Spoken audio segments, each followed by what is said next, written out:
नमस्कार। मैं डॉक्टर सुशील कुमार शर्मा, सहचार्य इतिहास, राजकीय महाविद्यालय गुढ़ा। आज के व्याख्यान में जो भारत की प्राचीन विरासत है, आर्यकालीन सभ्यताओं के जो सांस्कृतिक अवशेष है, उसकी चर्चा हम करेंगे। देखिए, जैसे कि अपन प्रारंभ से चर्चा करते आ रहे हैं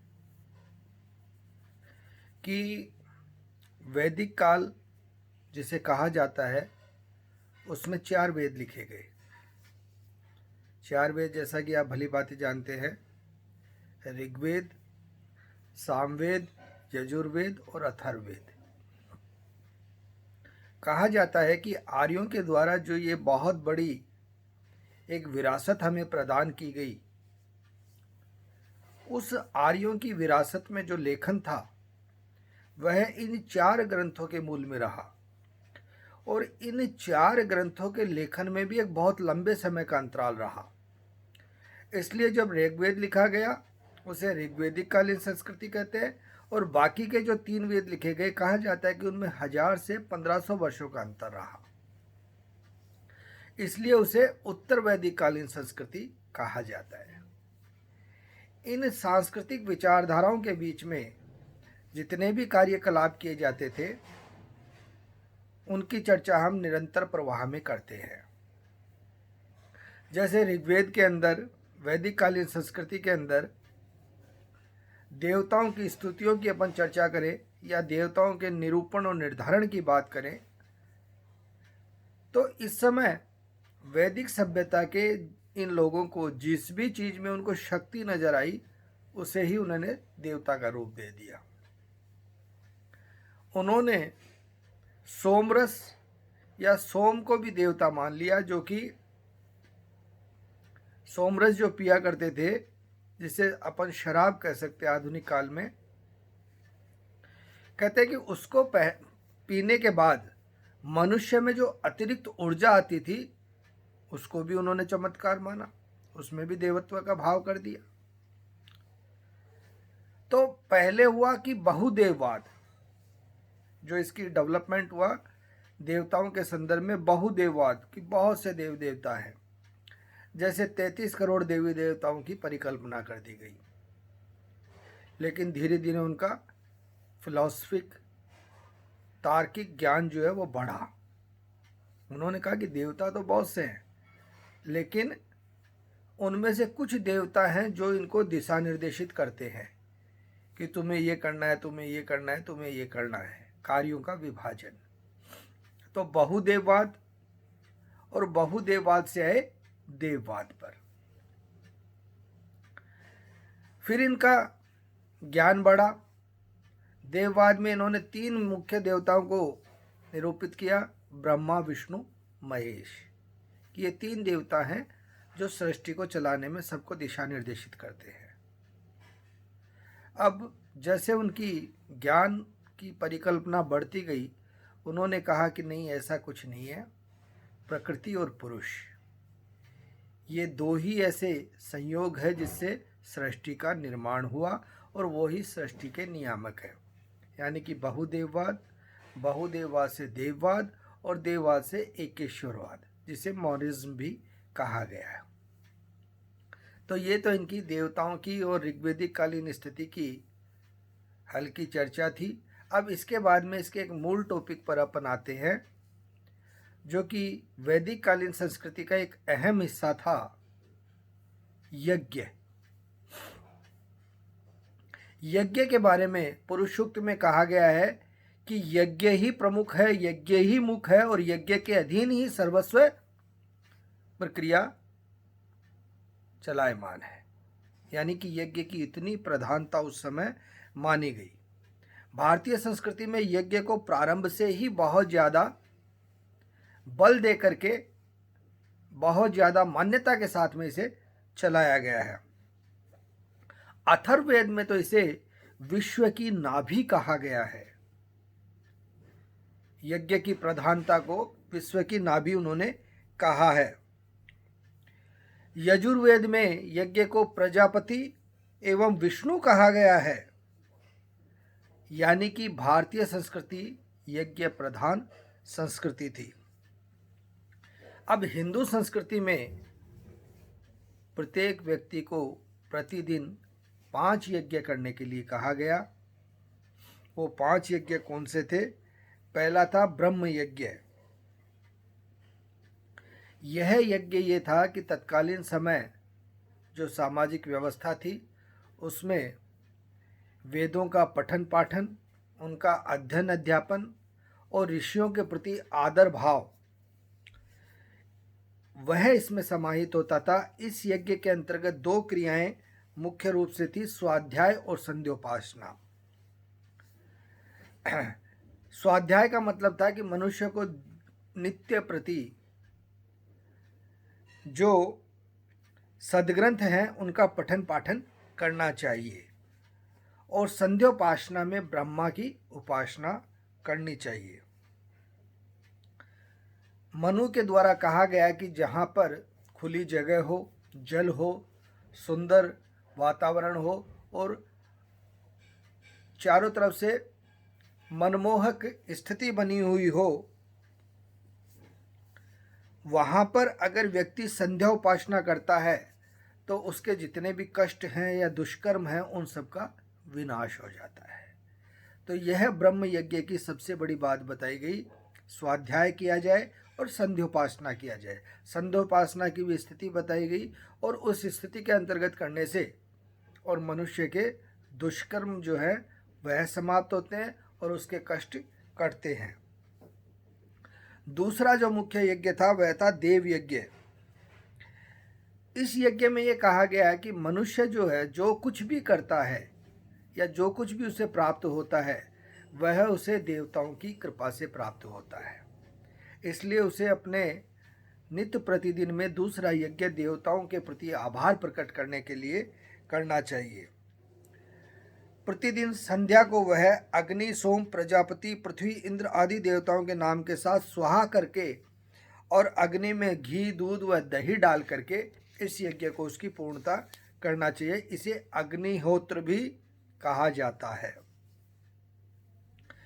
ये भी कहा गया है कि अग्निहोत्र करते समय मनुष्य को यज्ञ हवन के स्थान के आसपास पूरी सफाई व्यवस्था भी उन्हें करनी चाहिए और उसी के साथ में उनको ये कार्य करना चाहिए। तीसरा जो मुख्य यज्ञ कहा गया है वह पितृ यज्ञ कहा गया है। ये कहा जाता है कि मनुष्य को अपने पूर्वजों, पितरों या परिवार के मृतक सदस्यों के प्रति भी उसका एक अहम उसके जीवन में उनका अहम योगदान रहा है, इसलिए उसको उनके प्रति भी कृतज्ञता प्रकट करते हुए यज्ञ करना चाहिए और उनको यज्ञ में करते हुए दक्षिण दिशा की तरफ जल छोड़ना चाहिए। ये इसकी एक विधि उसमें बताई गई है। कहा जाता है कि दक्षिण दिशा में तर्पण देने से हमारे पूर्वजों को, पितरों को, परिवार के पूर्व सदस्यों को वह चीज़ अर्पण होती है, वह उन्हें प्राप्त होती है दक्षिण दिशा की ओर डालने पर, देने पर। इसको गुरुओं के प्रति सम्मान के रूप में भी देखा गया है और माता पिता की सेवा करने के रूप में भी देखा गया है। और जिस प्रकार से माता पिता ने हमें उत्पन्न कर संस्कृति की रक्षा की, उसी प्रकार हमें भी आगामी पीढ़ी को अक्षुण्य बनाए रखने हेतु उसके प्रयास करने चाहिए। इस रूप में भी इस यज्ञ को देखा गया है। चौथा जो यज्ञ है उसे मनुष्य यज्ञ कहा जाता है। इसे नृ यज्ञ अथवा अतिथि यज्ञ भी कहा गया है। इसे भी भारतीय संस्कृति में बहुत ही महानता के साथ देखा गया है। अतिथि देवो भव, यानी कि हमारे घर पे कोई भी अतिथि आता है तो वह देवता से कम नहीं है। उसका पूरा मान सम्मान करना चाहिए और उसके निमित्त जो भी कार्रवाई हो उसे पूर्ण संस्कारों के साथ करना चाहिए, पूर्ण मनोयोग के साथ करना चाहिए। यह भी भारतीय प्राचीन संस्कृति की विरासत में एक बहुत बड़ा योगदान रहा और इसमें यह भी कहा गया है कि जितने भी यज्ञ अपन करें, लेकिन आए हुए अतिथि का सम्मान करने से जो हमें लाभ प्राप्त होगा या जो हमें सुख और शांति प्राप्त होगी, वह किसी भी यज्ञ से नहीं होगी जितनी इस यज्ञ से होगी।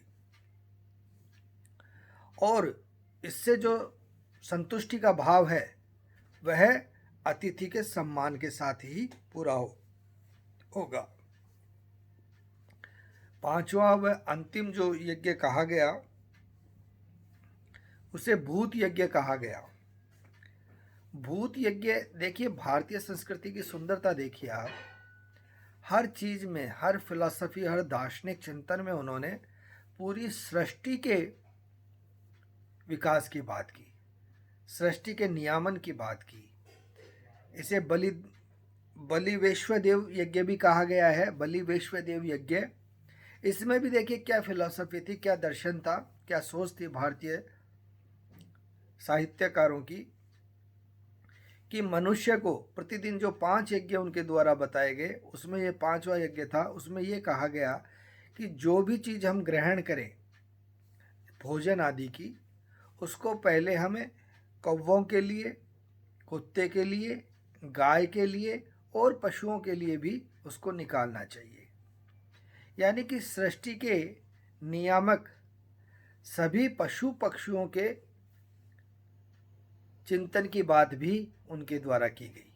न केवल अपने परिवेश की बात की गई, बल्कि अपनी परिवेश से आगे निकल करके और सांस्कृतिक धरोहर में जितने भी सृष्टि के जीव हैं उनके सोच और उनके चिंतन की बात भी कही गई।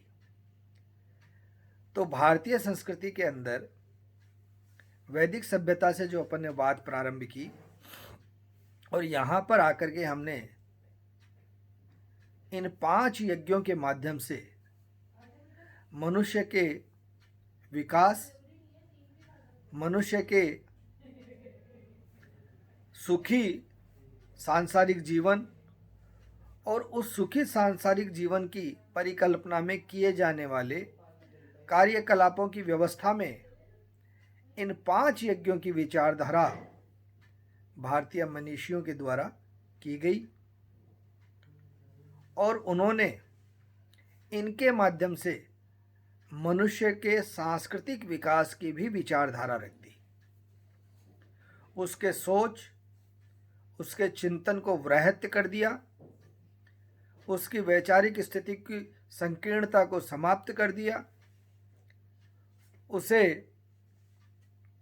पूरे विश्व के साथ जोड़ दिया।